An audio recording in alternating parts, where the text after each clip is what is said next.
வணக்கம். நேற்று யாழ்ப்பாணத்தில் நடைபெற்ற ஒரு கோவில் வேள்வியொன்றில் கண்டதை சொல்லுகிறேன், உங்கள் கதையை சொல்லுகிறேன்.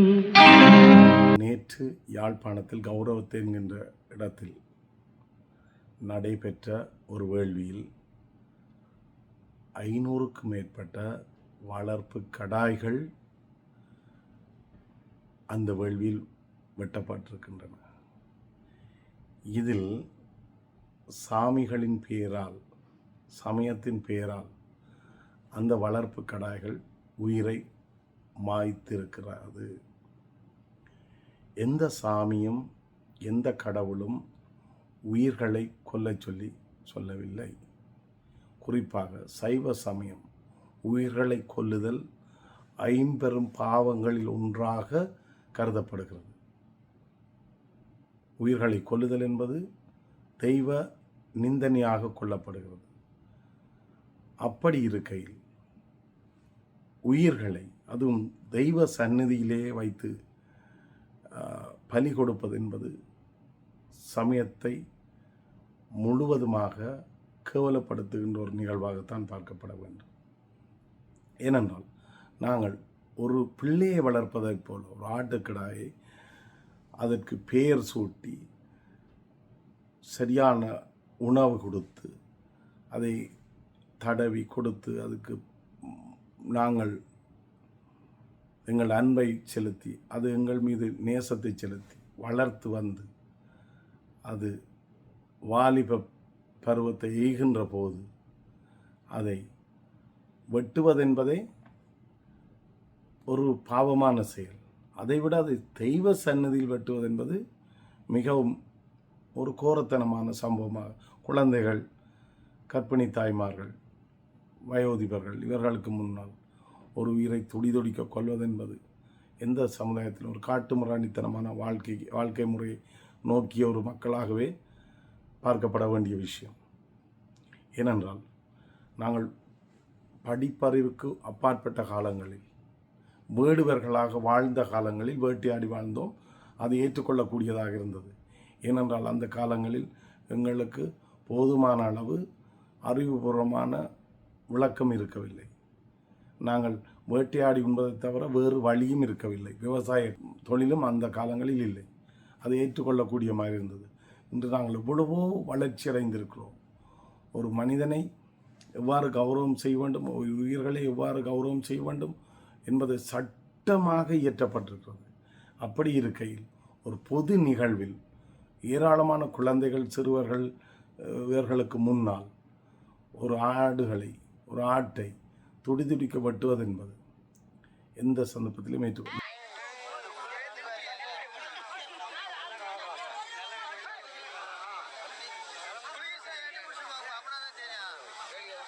நீங்கள் எந்த உணவை உண்ணுகிறீர்கள் என்பது உங்களை பொறுத்தது. யாரும் அதிலே கட்டுப்பாடு போடவில்லை.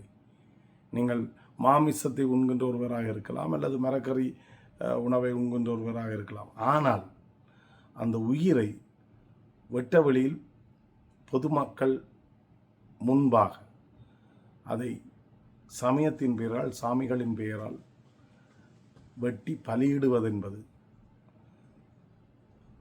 அரசாங்க சட்டத்துக்கு எதிரானதும் கூட. பெருமானே, உனக்கு ரத்த வெள்ளம் போடுமா பஞ்சாமிர்தம் போடுமா? ஆடு காட்சிப்படுத்தப்படுறதே பெரிய ஒரு இது உயிரோட கோயில் நேர்த்திக்காகவும் விலாசத்துக்காகவும் ஒரு ஆசை. சிலர் சொல்லிடும் கிடாயை வெட்டி போட்டு வியாபாரம் கோயில நடக்க மாட்டேன். இந்து நேரத்தில் 14 தலைமுறையாக நடத்தி வருகின்றோம்.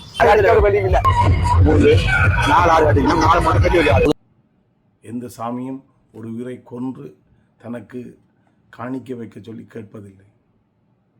ஆகவே இந்த மாதிரியான நிகழ்வுகளை எவ்வாறு ப்ளூ கிராஸ் என்கின்ற அந்த பிராணிகளுக்கு எதிரான அந்த சங்கம் ஏற்றுக்கொள்கிறது என்று தெரியவில்லை.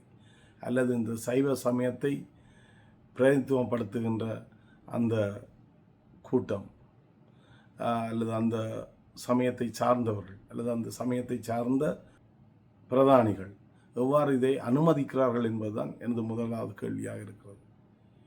இங்கே நீங்கள் உங்களுடைய வீட்டு தேவைக்காக நீங்கள் உயிர்களை பலியீடு செய்து நீங்கள் உங்கள் உணவுகளை எடுத்துக்கொள்ளுங்கள். ஆனால் அதை சாமியின் பெயரால் செய்யாதீர்கள், கடவுளின் பெயரால் ஒரு தெய்வ நிந்தனையை செய்யாதீர்கள். உங்கள் குடும்பத்திற்கும் உங்கள் குலத்துக்கும் மிகுந்த ஒரு கூடாத ஒரு பழியை உருவாக்குகின்ற செயல்களை நீங்கள் செய்து கொண்டிருக்கிறீர்கள் என்று மறந்து விடாதீர்கள். தயவு செய்து சாமியின் பெயரால் கடவுளின் பெயரால் செய்யப்படும் கொலைகள், சமயத்தின் பெயரால் செய்யப்படும் மனித படுகொலைகள், சமயத்தின் பெயரால் செய்யப்படும் மிருகங்களை பலியீடு செய்கின்ற யாகங்கள் கண்டிக்க வேண்டிய ஒரு விடயம். மனித நேயமுள்ள எவனும் இதை கண்டிப்பான், இந்த கருத்துக்கு ஆதரவாக இருப்பான்.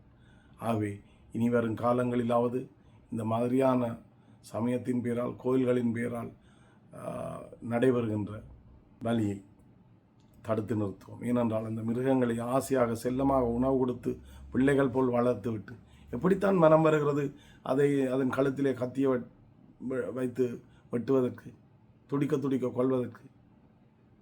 இப்போ பெரிய பெரிய பண்ணைகளில் வெளிநாடுகளில் ஆயிரக்கணக்கான 10,000கணக்கான லட்சக்கணக்கான ஆடுகள் மாடுகளை வளர்க்கிறார்கள். ஆனால் அதுகளுக்கு தனிப்பட்ட ரீதியான எந்த உணர்வுகளையும் எந்த விதமான பாசங்களையும் பற்றுதல்களையும் யாரும் காட்டுவதில்லை. அதுகளை பேர் வைப்பதும் இல்லை. அதுகளை தனியாக தடவி கொடுத்து அதுகளை எங்களோட செல்லம் கொஞ்சி விளையாடுவதற்கு அனுமதிப்பதில்லை. அப்படியே ஒரு கூட்டமாக அதுகளை வளர்க்கிறார்கள், உணவை போடுகிறார்கள், வெட்டுகிறார்கள், யாருக்கும் தெரியாது. இயந்திரம் மூலமாக அது நடைபெறுகிறது. ஆனால் நாங்கள் இங்கே எங்கள் வீட்டுக்குள்ளே ஒரு நபரை போல, எங்கள் வீட்டுக்குள்ளே ஒரு அங்கத்தவர் போல அதுகளை பேர் சொல்லி அதுகளுக்கு ஒரு பேரை வைத்து அதுகளை அன்பாகவும் பாசமாகவும் அதுகளுக்கு உணவு கொடுத்து உறைவிடம் கொடுத்து வளர்த்து எடுத்து எங்கள் வீட்டு குடும்ப அங்கத்தவர்கள் போல் ஒரு ஆளை உபசரிப்பது போல வளர்த்து விட்டு ஒற்றை நாளில் கொண்டு போய் அதை கழுத்திலே கத்திய வைத்து வெட்டுவது என்பது ஏற்றுக்கொள்ளவே முடியாத ஒரு செயலாக இருக்கிறது. வளர்ச்சியடைந்த மனிதன், சிந்திக்கக்கூடிய எந்த மனிதனும் இதை அனுமதிக்க மாட்டான்.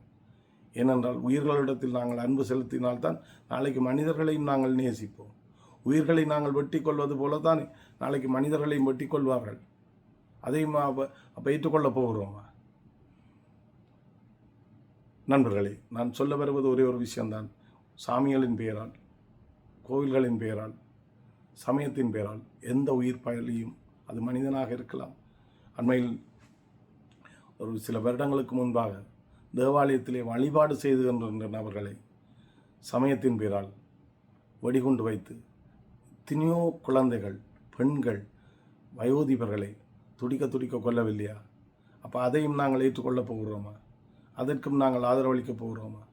சாமியின் பெயரால் நடத்தப்படும் எந்த கொலைகள், அது மனித கொலைகளாக இருந்தாலும் சரி, மிருகங்கள் பறவைகளின் கொலைகளாக இருந்தாலும் சரி, அறவே ஏற்றுக்கொள்ள முடியாத ஒரு விஷயமாக இருக்கிறது. இதை சிந்தித்து செயல்படுங்கள். நன்றி, வணக்கம்.